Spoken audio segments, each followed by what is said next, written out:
there, welcome back. Today I'm going to talk about two more films from the Shawscope Volume 2 collection. These are The Return to the 36th Chamber and Disciples of the 36th Chamber.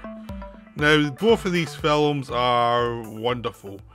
They're not as good as the 36th Chamber of Shaolin, which is the first in the series. These are kind of quasi-sequels in the sense of the director, Lau Kar-leung, right, I'm just making sure I've got the name right, Lau Kar-leung, I knew I'd got it wrong.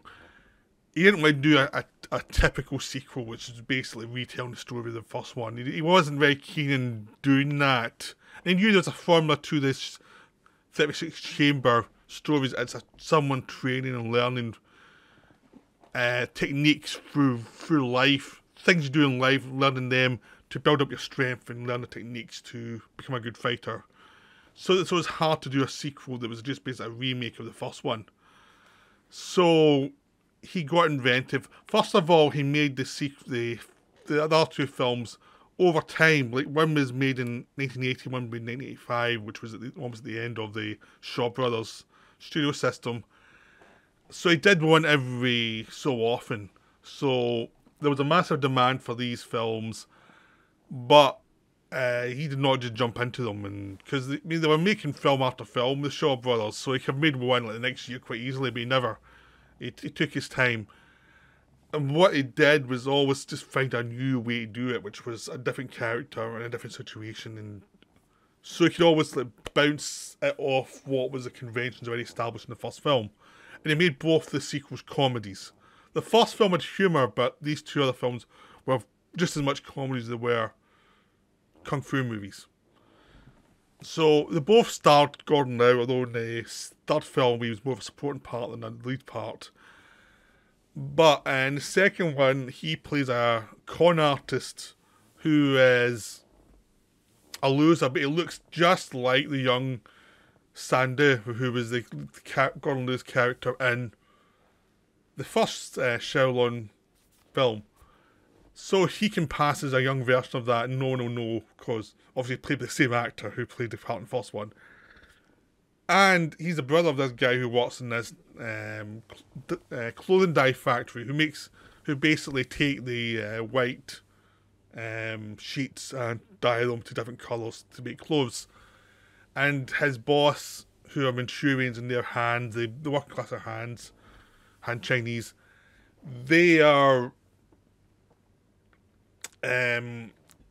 basically corrupt, and they're trying to cut the wages and make the workers suffer. So because of Gordon Liu's character can pass as Sandy and has the actual robes to use the different con from earlier in the film, they actually work out a system of con to make them think Sandy's arrived in their town, to make them think that they're being told by this great Shaolin master who is a martial arts expert to treat the workers properly. It works for a little bit, but eventually when they get to the main boss sees through it and goes, wait a minute, this is a bit dodgy, something's up here. Because they're using wires and they're using different things where he barely touches them and they fly like crazy away. And he sees through it and he beats the crap out of Gordon Liu's character. And so does his people. And everyone gets beaten up and horribly taken to bits. And Gordon Liu basically is asked to go to the Shaolin Temple itself and try and learn how to do this properly so he can protect them. Because they know he's got talent, it's just like he's a bit of a dick. He's a con man, he's a fantasist. And one of the fun things about these two films is the lead character in both of them are total dicks. I mean, it's really enjoyable to see them suffer as they go on, because they are dicks. But Gordon Liu's character has to go to Shaolin Temple and has to try and sneak in. Of course, he gets caught easily because he tries the most obvious cons, and including one with a laxative, or explosive laxative, that's fairly horrible. But the actual Sandy sees him and messes with him because he sees him sneak into the Shaolin chamber, and he says, we could throw him out, or we can have fun with him and we can make his life miserable. And you can see there's a drive to this young guy, but it's it's misaligned. It's not really what it should be. So you can't really bring him into the temple. So that different actor plays Sandy as an older guy, as someone who's been around for a while. So he kind of looks like Gordon Lui, but not quite. So he's an old. He's like, this takes place like 20 years after the first film, and so what he does is he tortures him by making him do stuff that is very difficult, just to break him. And Gordon Lui character will not break. He's determined to figure stuff out, which actually impresses everybody. Is like, he's a dick, but he really works hard at it. He's really got some drive. He kind of wants to learn this stuff. So Gordon Lui's character just keeps on going and never gives up. So, what happens is Sandy decides, okay, there's a way to teach him without teaching him.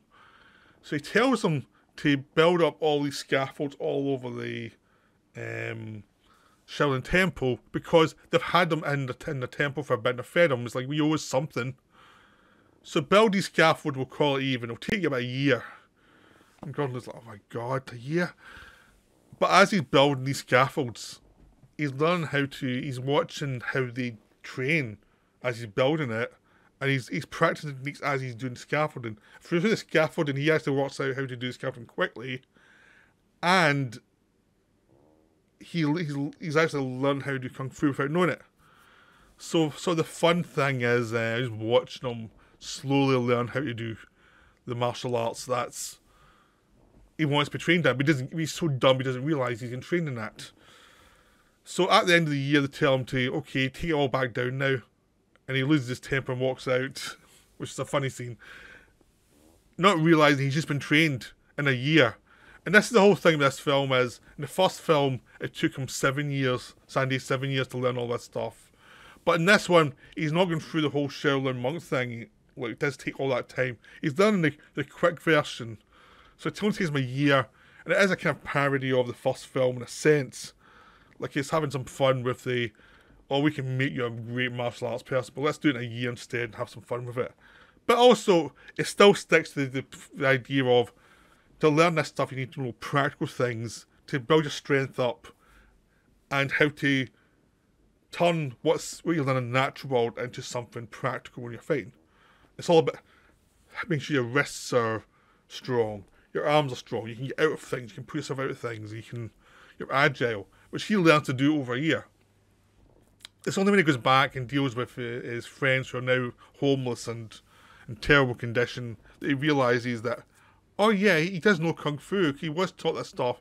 Originally he just said it was a waste of time, he didn't teach me anything. And then when someone attacks him, he knows how to defend himself. And it's like, oh, I do know Kung Fu. So the finale is basically him versus these awful people in the dye shop. And it's great sequences because he's been using the scaffolds, the bamboo scaffolds. He can do amazing stuff with poles, and because he's learned over the year from working with the monks, he's not out to kill anybody, he's just out to defeat them and say, I can beat you, just go away. And just try to get his people what they're owed.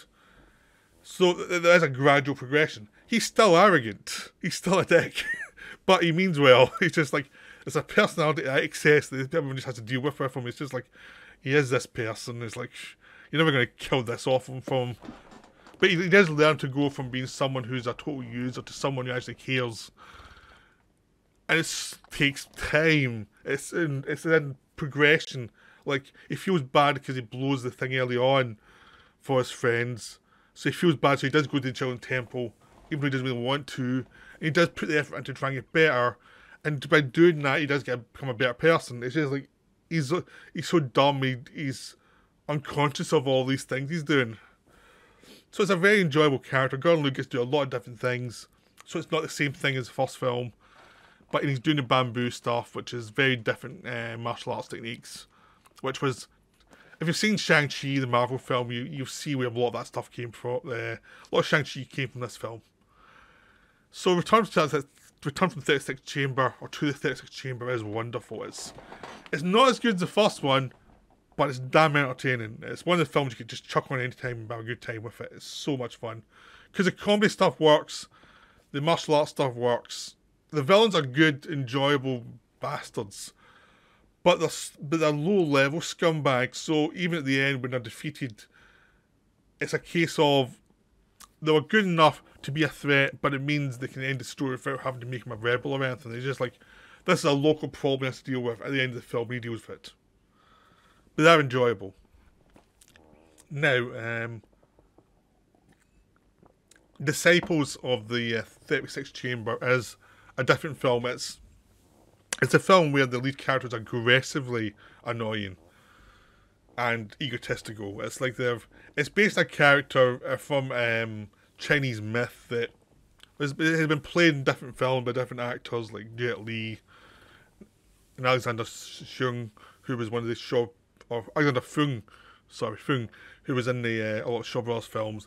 So he's been used before, and he's a character who was a bit naive and get used by the local Manchu people against his own people when conned. But in this one, they make him a moron. The character played by Gordon Lui in the second one is a genius compared to this guy. This is a guy who cannot sit still. He's been taught martial arts. He's got the genetic gifts from his mother. So he causes trouble wherever he goes. He has no common sense whatsoever. He's so naive. He's so easily bored. You know, he's attention deficit disorder. Totally, this guy. He does not know how to sit still. And he causes havoc for everybody. He has no respect. They have to put on something on him to keep his arms from moving too much because he's so prone to causing havoc that they're trying to restrain him. Even if he goes through daily life, he's that much of a headache.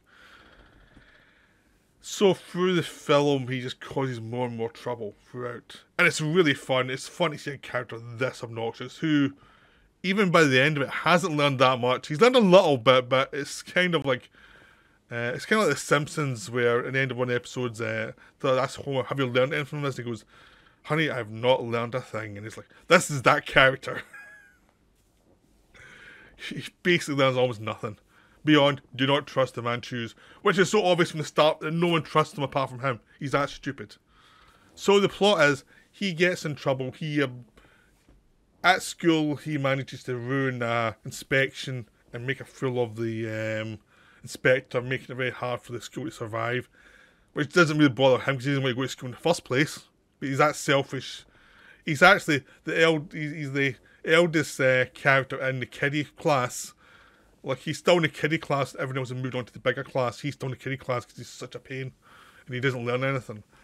And he's so much older than everyone else, and it's embarrassing. He doesn't get how embarrassing it is. Then he's because he interacts with Gordon Lui, who's back as Sandy this time, and thinks he's a spy, so he's looking for him. He doesn't realise who it is he's actually looking for. He thinks this guy's working for the Manchus. And he ends up going to the Manchus to find out where he is, and goes in a fight with the Manchus and beats the crap out of them. And they want to close down all the Han Chinese clubs and things unless they hand this guy over. So his mother, who's very worried about her and her other two sons, takes them to the Shaolin Temple and asks them, please train these guys and get this one some common sense, please. Like, he's a pain. Please deal with him, and we'll deal with this other stuff. But you please deal with him. So Sandy, because he likes the mother, takes them in. But he knows this guy's a prima donna who thinks he knows everything. So the mother goes back and deals with the problem. The guy in charge of the Manchus wants her as his wife, and she cons him out of that by making a fool of him publicly. And a very nice sequence is a rip-off of a scene from an earlier Carl Jung film. Basically, the most of the film is Sandy trying to train this idiot, and this idiot not learning. He ends up going into the Manchus stronghold. He gets cornered by the Manchus to make him think that they've trust him and they want to learn and create a fusion between the two cultures so everyone's at peace. But actually, they're trying to use him, they're going to kill him afterwards. And he doesn't get it. He's so dumb he doesn't get it. He ends up bringing his friends in from the temple as well. And then the plan is they're going to bring them all together and poison them. And then that'll make the Sheldon Temple weaker. He is so stupid. It's astonishing. Sandy figures this out. Gordon Lui figures this out. And he, with the mother, ends up going to the stronghold of the Manchus to actually take everyone down, reveal the Manchus are the villains, and take down everybody in a big fight without killing anybody. He does not want to kill anybody. He just wants to get his people back out, which he does. And that's the film. It's like, this guy's a moron. This lead character's a moron, and he can't learn anything. And even at the end, he doesn't really learn much beyond don't trust these guys. He's incorrigible. He just will not learn. And that's the fun. He will not learn. He does everything wrong. He's incapable. Because he's so talented at the martial arts, he doesn't know. He thinks he doesn't need to learn anything. He's just one of those people who's naturally good at stuff. And it's like, everything's easy to him. He doesn't have to learn things. And it's irritating to everyone else. But he's so good-natured to his friends. They think he's trouble, but they also like him. And he's just rebellious, and it makes Sandy look very stiff. And Gordon Lui's a ball in this one. He's playing the authority figure. Normally he's been playing the guy who has to basically be the guy who's beating up. This time he's doing the beating up of the young idiot. So he's having a ball, and he's like, he's like the master, and that's when he finally gets to be the master who knows everything, who can beat everyone up when he wants to. And it's another really enjoyable film. I mean, it's all about the incidents of this guy's delusions. But all these kung fu movies are all the same, basically, as a guy has to learn. So it's fun that this one, by the end of this series, they make a film about someone who refuses to learn and who just cannot be taught anything. Who's just frustrating. Which is a nice way to end the series. I mean,